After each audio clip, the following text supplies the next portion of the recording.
Emily, and it's been a while since I filmed a video, and I have been reading a few books, but I decided today I'm just going to focus on one book that I read recently that I found really interesting, and that is The Misunderstood Jew, The Church and the Scandal of the Jewish Jesus by Amy Jill Levine. And Amy Jill Levine is a professor at Vanderbilt University, and among other things, she teaches New Testament, which, is a normal class that you take in seminary. But what makes it interesting is Dr.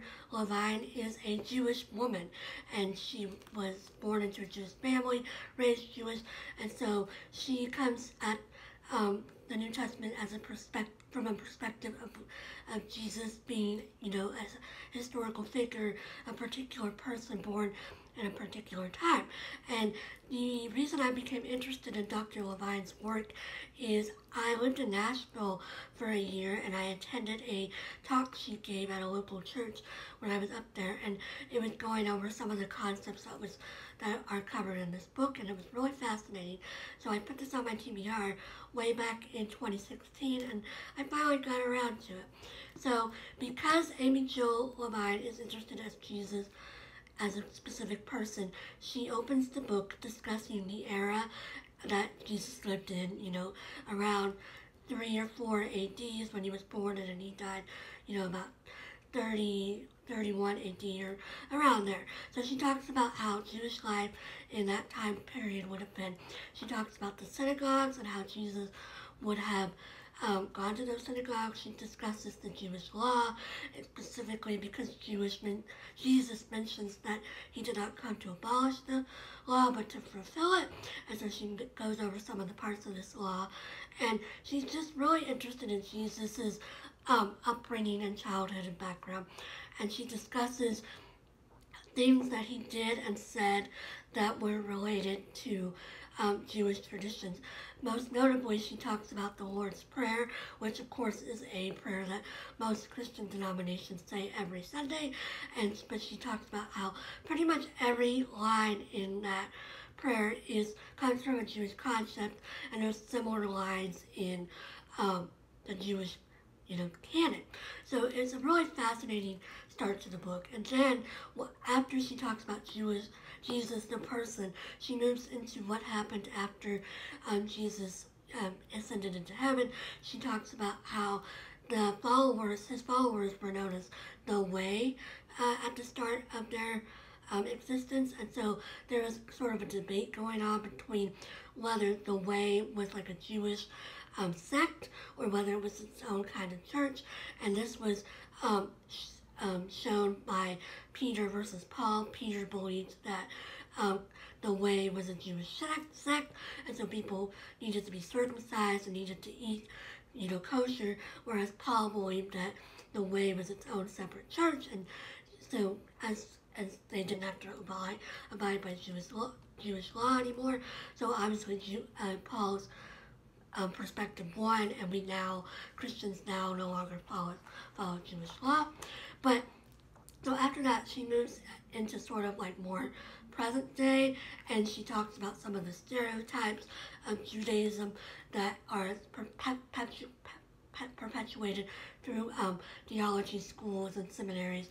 For example, a lot of people believe that Jewish law is very, overwhelming, and there's no way you can ever do all the laws, and so you're automatically just going to hell because of that. And she shows how this is not the case, and she demonstrates how that Jewish law is no different than living under like United States law, and there's like thousands of laws of that, but it doesn't affect our day-to-day life that much. And she also talks about how there's a tendency to view the Jews as like one group, and there's like a whole range of like beliefs and practices throughout the Jewish culture. So it's a really fascinating discussion of like, and it's the same with Christians. It's exactly like the Christian faith, because there's hundreds of denominations. So saying that Christians believe that is not, accurate at all. So it's a really interesting perspective. And she also goes into anti-Semitism that is perpetuated in Christian academic journals, like theological journals, and she talks about how these people these scholars are trying not to be anti-Semitic, or they're not openly anti-Semitic, but just through their language and some of the things they imply through their writing, that it's sort of a backlash. And she talks about some debates she's had with some other scholars, both in her college and then just in the academic world at large, and how people accuse her of seeing anti-Semitism, everywhere. And she's like, no, this is actually a legit thing. And she talks, about like hate crimes and things. And of course, I kept thinking about the shooting at the synagogue in Pittsburgh, which hadn't happened. This was published in 2006, but it's, that was, anti-Semitism is still a really big problem today, and so she's discussing that. And then towards the end of the book, she starts discussing, things that Christians can do and Jews can do to sort of get on the same page and sort of start to think about how one another's cultures are, different, but also how we have similar heritage. For example, of course, we all believe that Abraham is the father of our religion, and so does Islam, although she doesn't talk about Islam that much in this.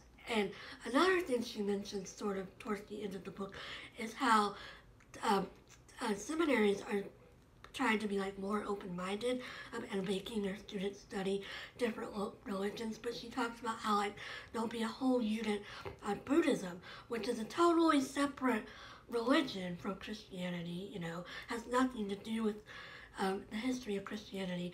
But then when it comes to Jews, which shares, a lot of the same history with Christians, they like barely talk about it, or they gloss over it, or they, say these like very generalized things, or they have like one lecture on it, and it's like, she's like, you're not gonna, these stereotypes are just gonna be continually perpetuated if, seminaries keep teaching like that. So yeah, this was a fascinating book. I learned a lot about Jewish culture, Jewish law.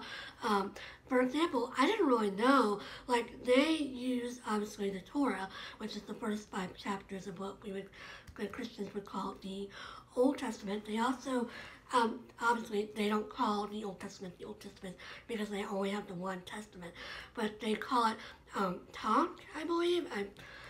And so I never heard that word. And they also, I didn't really know this, but they don't just use Tanakh. They also consider like commentaries, and there's one called the Mishnahs, I believe, and that's like the most prominent one. But there's all these commentaries that they consider to basically be at the same level as the Tanakh. And then they also, I didn't really know this, but they consider the Apocrypha, is that right? Anyway, they consider those books that Christians considered to be, not part of the Bible, except Catholics do. But anyway, they consider those books, minus the ones that discuss Jesus, of course, but like the Book of Thomas and the Book of, there's other books that we Christians, I just like Protestants don't consider part of the Bible, and they do, and Catholics do, which that, I didn't really know that. So that was fascinating. So, and I learned like really basic stuff, like this, events of Hanukkah. I didn't really know anything about like why Hanukkah was celebrated. My entire knowledge of Hanukkah comes from watching that one episode of like Rugrats when I was a kid, where they celebrated Hanukkah. So yeah, this was a fascinating book. I just really recommend it if you're interested in learning more about like how Jesus is viewed through Jewish culture and Jewish eyes, and how the history of the Christian church and its role in perpetuating anti-Semitism is just really fascinating. And yeah, highly recommend this. Really interesting read. One of the best nonfiction books I've read in a while. I highly recommend this. Yeah. So if you have any questions about the book, or you have any comments about, Judaism or anything about that, feel free to put them down there. Hopefully I'll be back with one old recent reads video pretty soon. I hope everybody's having a great day and you're reading some great books, and I'll talk to you again soon. Bye!